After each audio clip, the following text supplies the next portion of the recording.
Ayan. Father God, maraming salamat po sa nakaraang linggo na ibinigay niyo sa aming Panginoon. Salamat sa mga pagpapala, pag-iingat at protection, O Lord. Father God, I lift up Sister Susan, Panginoon. Siya po ay mag-a-apply ng trabaho ngayon, Panginoon.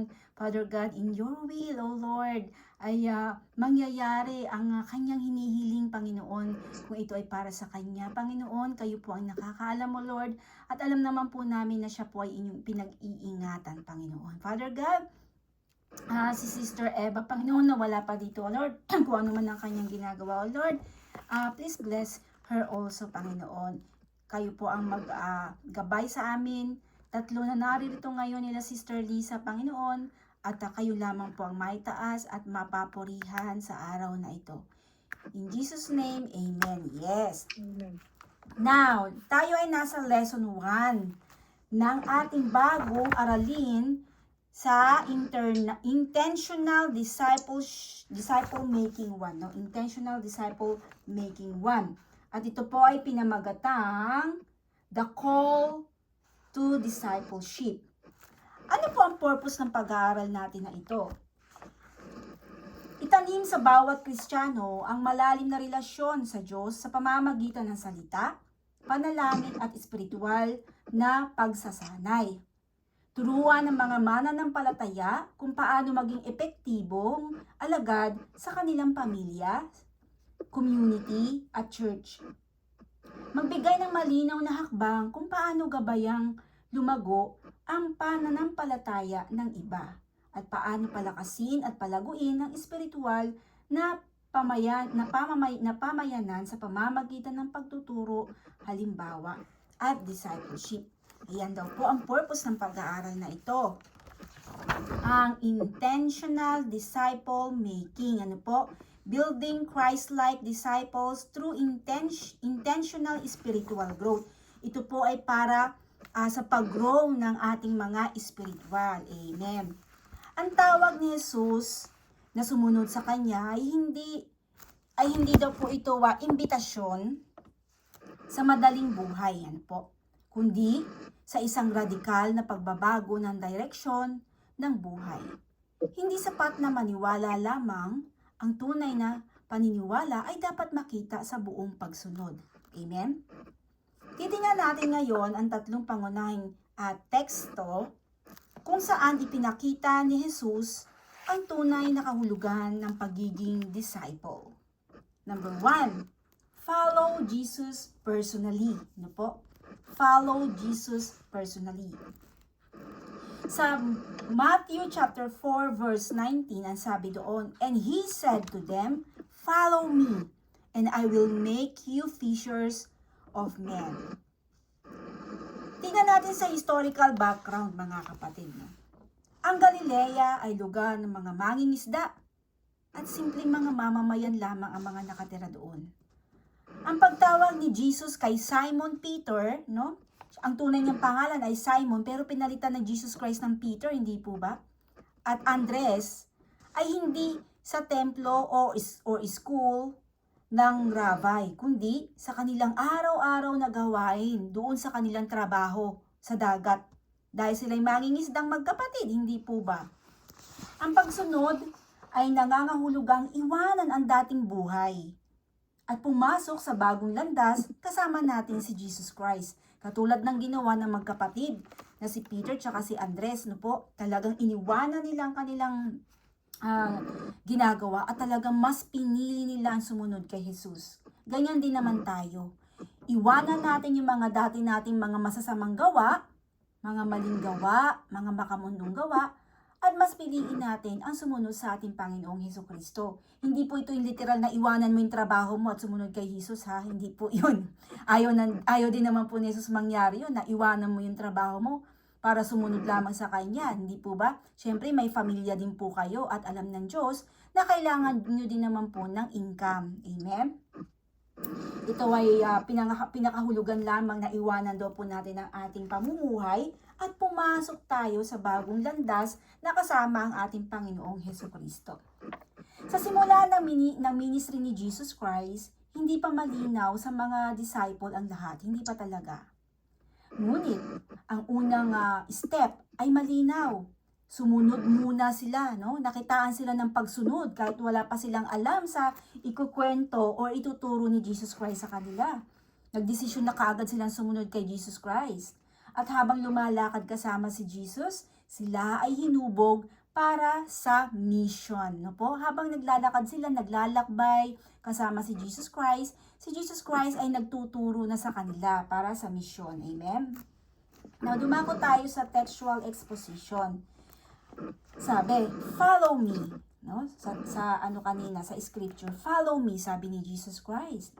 Mula sa Griego na salita or Greek word, dute o piso mu. Literal na halika. Yun daw pang ibig sabihin nun. Halika. Sumunod ka sa likuran ko. Yun daw pang ibig sabihin sa Greek word. Hello po, Sister Eva. Kasi simula lang po namin. Ayan, nagagawa lang po ako ng attendance. Ano po? Hello po. Ayan, hello po. So, ang sabi dito, no, follow me. At sa salitang Greek nga ay dute o piso mu. Literal na, ibig sabihin sa Tagalog ay halika, sumunod ka sa likuran ko. Yun daw po ang sinabi ni Jesus Christ. Isang tawag sa relasyon at pagkilala kay Jesus bilang isang teacher at Panginoon. Amen? At ano pa ang nakita natin sa text scripture kanina na binasa?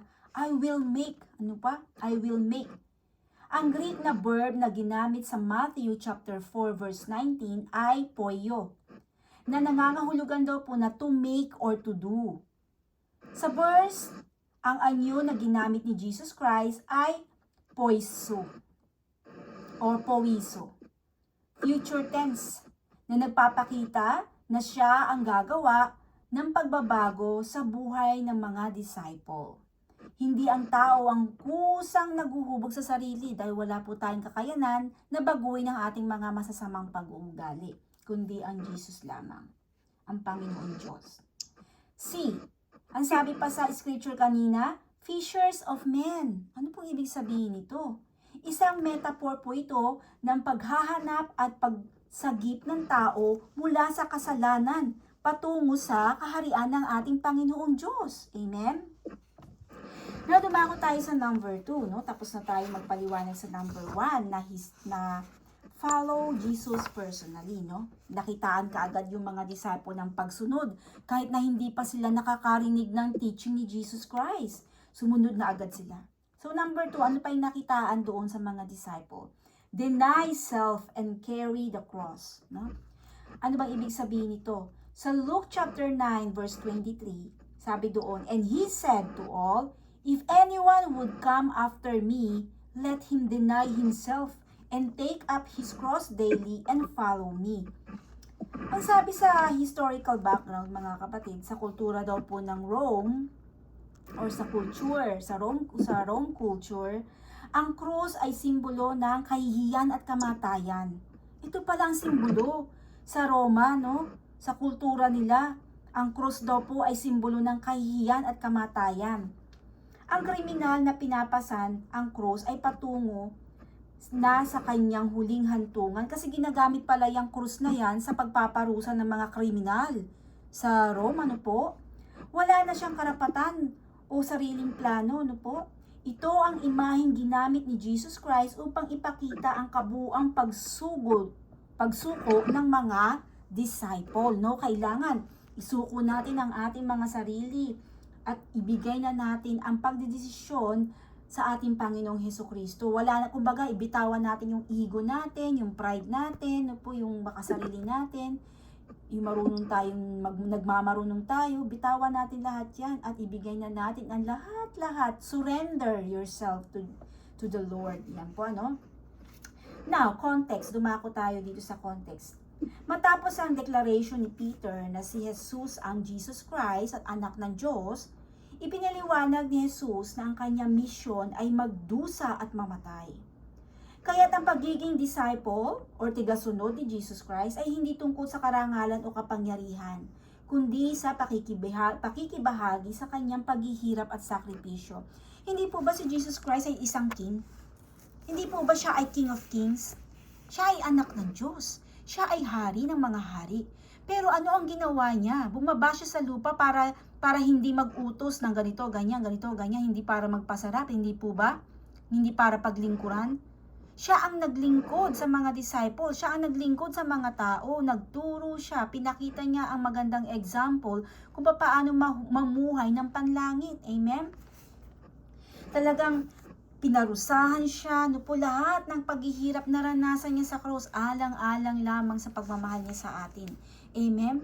Now, sa textual exposition, sabi doon, no, if anyone would come after me, bukas ang tawag, ngunit may kondisyon, walang alagad na exempted. Sinasabi ni Jesus Christ, halika kayo, sundan niyo ako. Yes, bukas ang invitation, palagi naman tayong iniimbitahan ni Jesus Christ Pero may mga kondisyon. Hindi pwede susunod ka lang pero wala ka namang, susunod ka lang sa likuran ni Jesus Christ pero hindi mo ginagawa yung gusto niya, hindi po ba? Wala pong exempted kahit anak ka pa ng mayor, president, governor, no po? Or hari sa lupa, walang exempted. Kailangan may kondisyon. Yun ay kondisyon ng ating Panginoong Hesukristo. May mga rules na susundin tayo. Yun ay yung panlangit na rules. Amen? Sabi pa doon, no, deny himself. Nangangahulugan ito, mga kapatid, na itakwi lang ang sariling interes, yung mga pangsarili nating interes. Bitawan po natin yan. Yung pride, yung mga kagustuhan natin, ano po. And also, sabi pa doon, no, take up his cross daily. Ang sabi sa Greek word, airoton stauron. Ano po? Airoton stauron. Present tense daw po yan. Nagpapakita ng araw-araw na disiplina ng pagsuko at pagtitiis. Kaya naman ganyan ang mga nararanasan nating mga mananampalataya. Hindi po puro sarap ng buhay. Hindi porke sumunod tayo kay Jesus Christ, mayaman na tayo, wala na tayong problema, wala na tayong mararanasan trials o pagsubok or opposition mula sa ibang tao. Hindi po ganun. Amen? Mararanasan pa rin po natin. Kaya nga lang, ang kakaiba ay sa Diyos tayo umaasa. Hindi na tayo umaasa sa sarili natin. Kaya hindi tayo nagpapakamatay. Hindi tayo gumagawa ng masama. Hindi tayo napapahama kasi hindi tayo gumagawa ng sarili nating pamamaraan na ikapapahamak natin. Bakit? Kasi ito ay lahat iniaasa natin sa Panginoon Diyos na alam natin sa Jeremiah 29:11 na may plano ang Diyos sa atin hindi para sa ikapapahamak natin kundi sa ating ikabubuti. Amen? Pinangahawakan natin ang ganoong promise ng ating Panginoon Diyos. Amen? Ano pa sabi dun sa texture? Sa texture sa scripture na binasa kanina, follow me, di po ba? Muling diin na ang discipleship ay hindi isang beses na desisyon, kundi patuloy na pagsunod kay Jesus Christ. Ibig sabihin, hindi lamang isang beses sasabihin natin na, susunod ako kay Jesus. Pero wala naman tayong gagawin. Bawa, susunod tayo kay Jesus ngayong araw na to, bukas hindi na tayo susunod. Wala pong ganun. Kailangan, ang desisyon natin ngayon ay kailangan patuloy tayong sumusunod kay Jesus Christ, hindi lamang sa araw na ito kasi nakatanggap tayo ng blessing. Amen? Pag may problema na, hindi na tayo susunod. Hindi po ganon. Ayan, amen. Number 3. Tapos na tayo sa deny self and carry the cross. Pumunta naman tayo sa number 3. Ang sabi dito, abide in the word. Ano po? Sa John 8:31, sabi dito, so Jesus said to the Jews who had believed him, if you abide in my word, you are truly my disciples. Amen? Tingnan natin sa historical background. No po. Marami ang naniwala kay Jesus Christ dahil sa kanyang mga himala noong mga panahon na yun, hindi po ba? Pero, hindi lahat ay handang manatili. Yung iba doon naniwala kasi gumawa si Jesus Christ ng miracles, ng papagaling. Maaaring, uy, may sakit yung anak ko o yung asawa ko. Dadaling kita doon, may manggagamot, si Jesus Christ daw ang pangalan. Tara, di pumunta doon, napagaling na ni Jesus Christ. After ni Jesus Christ mapagaling yung mga kaanak nila, tumalikod na sila, hindi na sila sumunod. Nagpagamot lang. Di po? Ganon, kaya hindi sila nanatili, hindi lahat nanatili. Amen? Sa culture ng mga Jews or Hudyo, sa Tagalog, ang pagiging alagad or disciple, or believers or follower ay nangangahulugang tuloy-tuloy na pakikinig at pagsunod sa aral ng kanilang guro. Kaya ano po itong mga ginagawa natin, Sister Susan, Sister Lisa, Sister Eva? Di po ba tuloy-tuloy kayong nag-aaral? Tuloy-tuloy tayo nag-aaral ng salita ng Diyos. Ibig sabihin, ito yung tunay na pagsunod. Sumusunod tayo sa aral ng ating teacher na si Jesus Christ. Amen, si Holy Spirit na tumutulong sa atin. Amen. Hindi tayo yung susunod lang ngayong taon, sa isang taon, hindi na. Diba? Amen. Kaya ito yung tunay na tinatawag na follower ni Jesus Christ. Yung nagpapatuloy. Amen. Tumako tayo sa context, mga kapatid, no? Si Jesus Christ ay nasa Jerusalem. Nakikipag-usap sa mga Jews or Hudyo na nagpapahayag ng paniniwala sa Kanya. Marami sa kanila nagsasabing sila ay naniniwala. Ngunit, sa konteksto ng talata, ng passage sa John 8:31, hindi sapat ang simpleng pagsasabi ng pananampalataya. Now, dumako tayo sa textual exposition.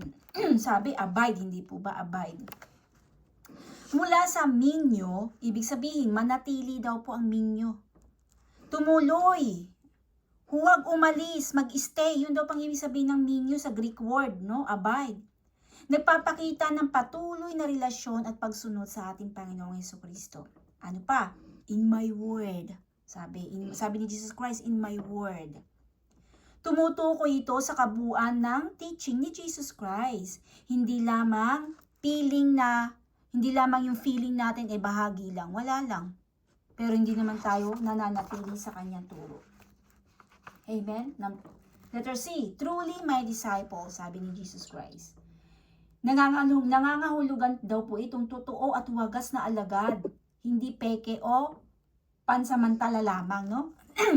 Amen? Yan daw yung mga tinatawag na totoong mga disciples, no? Yung hindi ka peke, no? Hindi yung pansamantala lamang, pantemporary lamang, no? Mawawala ka rin naman pala. Tumama ka lang sa loto. O, di ba? For the first place, bawal lang tumaya sa loto kasi yan ay sugal. Amen? So, dumako na tayo sa principles, mga kapatid, no?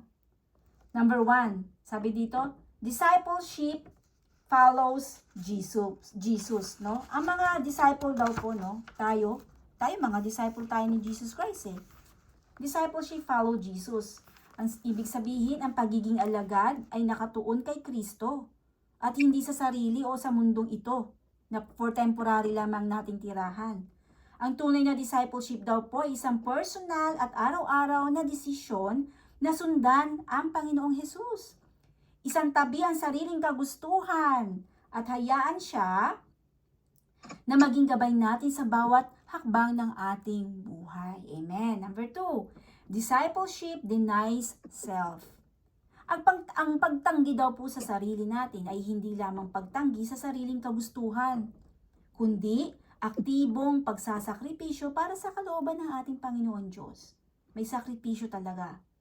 Ang tunay na alagad or disciple or follower ni Jesus Christ ay handang pasanin ang krus araw-araw.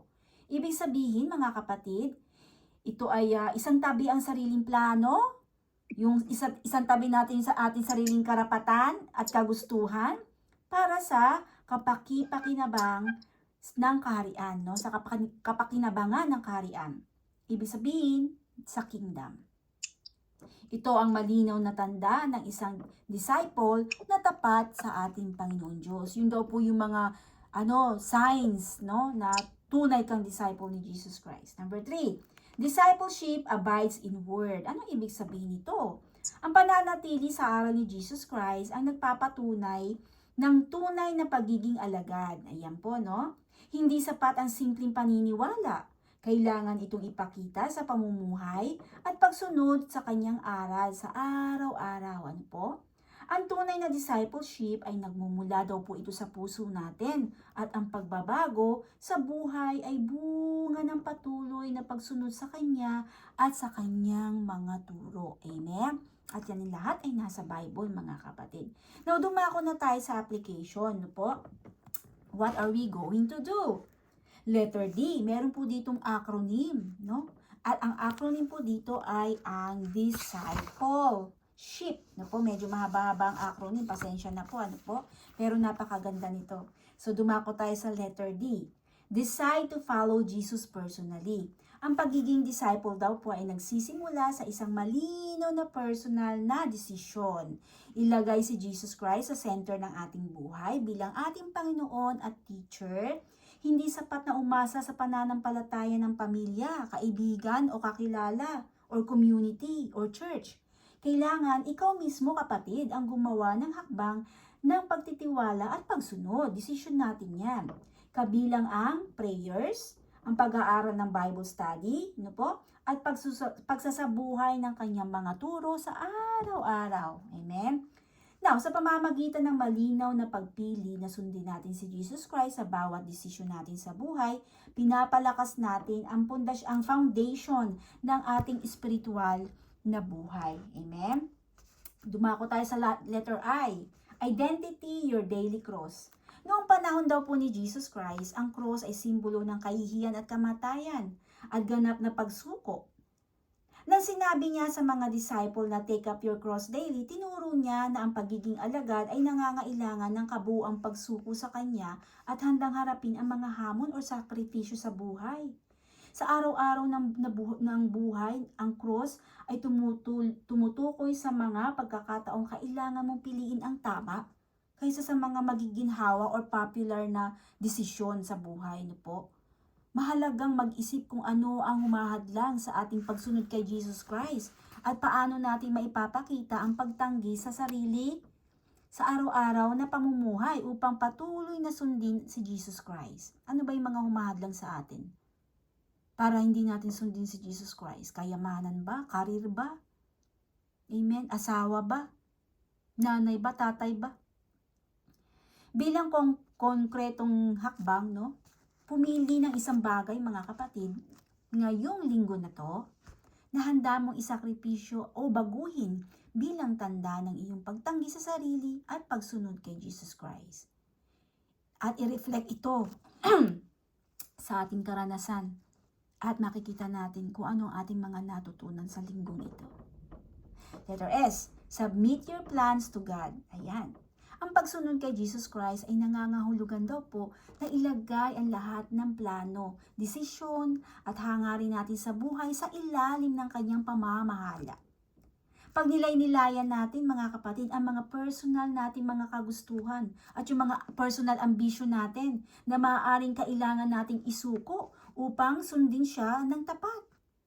Sa ganitong paraan, mga kapatid, nagiging malinaw at malinis ang puso at desisyon ng disciple. Tayo yun. Handa sa direksyon at layunin na inihanda ng Diyos para sa atin. Amen? Now, letter C. Choose to surrender daily. Ang discipleship ay higit pa sa commitment. Ito ay araw-araw na pagsuko ng sariling kagustuhan at plano ng Diyos sa atin. Nangangahulugan, Sister Lisa, nangangahulugan po ito na ng pagpapasya na hayaan ang kanyang kalooban po, ang magdikta sa atin sa bawat hakbang natin sa buhay. Hayaan natin ang Diyos.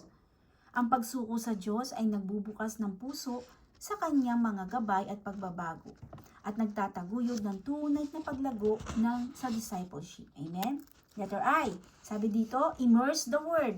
Ang tunay na disciple daw po, Sister Susan, ay namumuhay batay sa salita ng Diyos.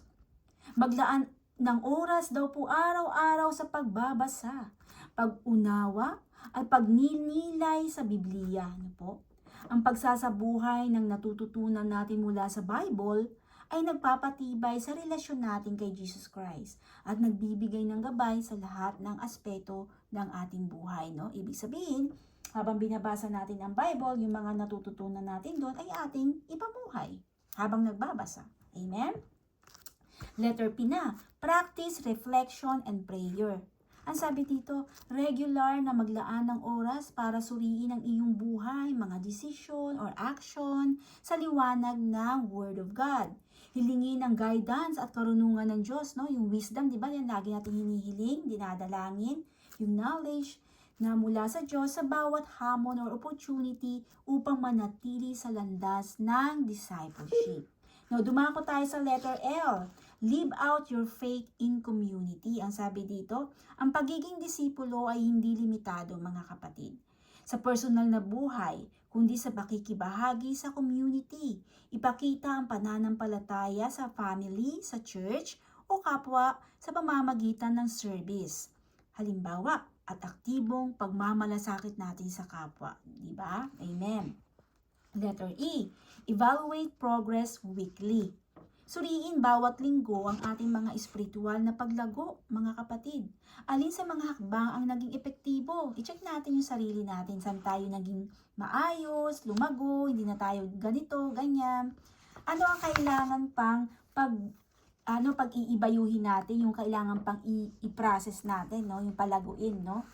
Ang regular na pagsusuri natin sa ating mga puso, sarili or action or pananalita ay nagpapalalim ng pananampalataya at pagpapatibay ng commitment sa tunay na discipleship ni Jesus Christ. No, dumako tayo sa letter S. Sabi dito, serve others with love. Wow, thank you Sister Lisa, no? Talaga namang ikaw ay nagsiserve na sa amin, no po? Siniserve niyo rin po kami ng inyong pagmamahal, nag-share kayo ng mga blessings na meron kayo, katulad ng moringa, ayan. Ano po yan? Blessings po yan na binigay sa inyo ni Lord at sinishare niyo po sa amin. Salamat po, no? Gamitin ang talento, no? Talento niyo pong mag-grind, no po? Magbilad, mamitas, no po? Oras at resources, ayan, resources po ninyo yan sa paglilingkod sa iba. Ang paglilingkod ay very practical na pagpapakita ng pagmamahal sa kapwa at tanda ng tunay na discipleship ni Jesus Christ. Kaya marami pong salamat sa puso mo, Sister Lisa. Very generous heart. Now, dumako tayo sa letter H. Ang sabi dito, honor God in all areas of life. Ilagay ang Diyos sa ating sentro ng lahat ng aspeto ng ating buhay, no? Ang pagsunod kay Jesus Christ ay hindi limitado sa church, hindi lang po Sunday, kundi sa bawat desisyon at relasyon natin araw-araw, sa pamilya, sa trabaho, sa kaibigan, sa community, at kahit saan pa. Amen? Now, letter I, ang sabi dito, inspire others by example. Ayan. Maging huwaran sa salita at gawa upang ma-inspire ang iba, katulad nun sa'yo. Na-inspire sa'yo si Sister Susan, hindi ba? You were a good example, Sister Lisa. Ang pagsuko sa Diyos ay nagbubukas ng puso sa kanyang patuloy na gabay at pagbabago. At ang buhay na halimbawa ay mas makapangyarihang evangelism kaysa sa salita lamang. Ano po, nakikita lahat sa kilos mo, Sister Lisa. Kaya naman si Sister Susan naengganyo.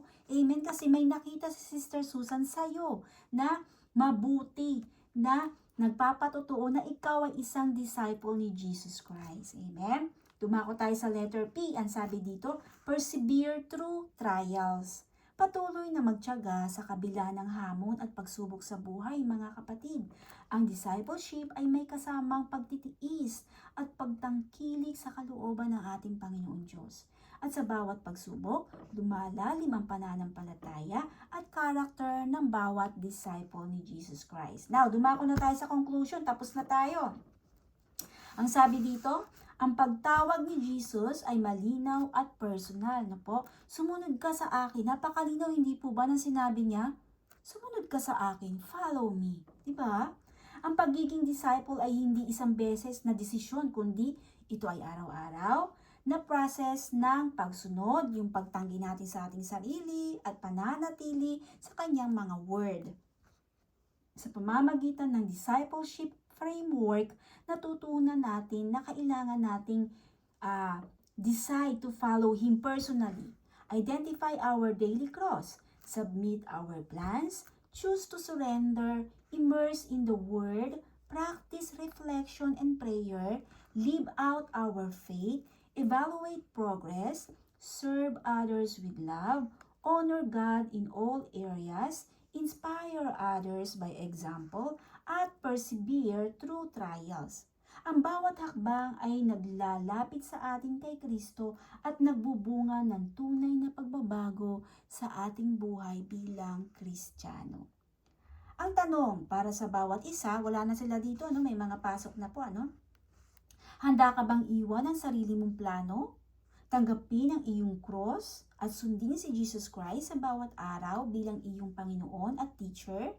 Ang tunay na discipleship ay nagmumula sa puso, kapatid, at nakikita sa praktikal na ating pamumuhay.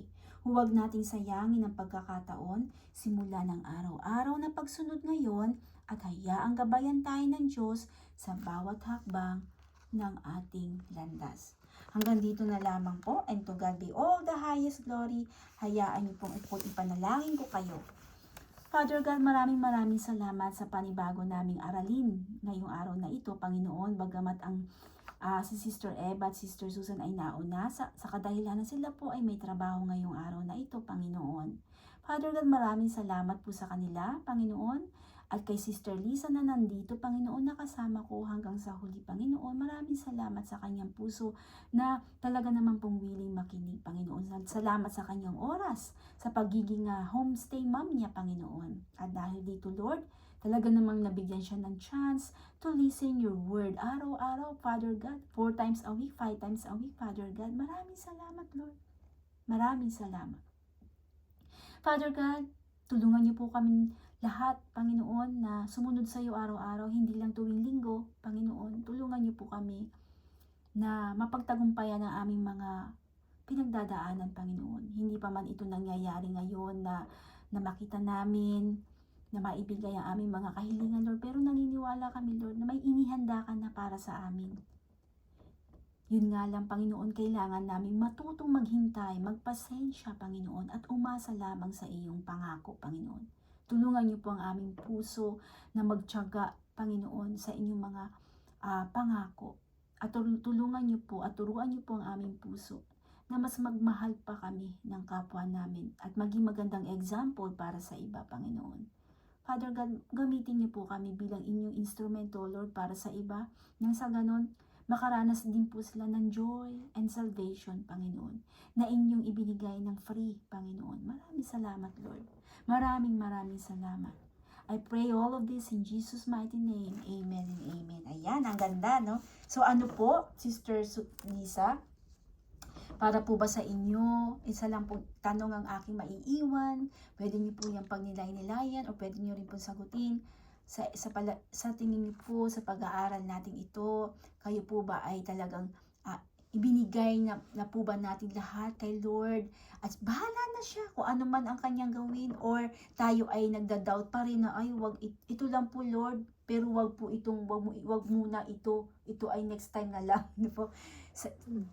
Sa inyo po bang kasi kayo lang po nakakaalam yan, sa inyo pong yung sarili niyo po. Lahat po ba sinurrender na po ba natin kay Lord? Sige po. Oo naman.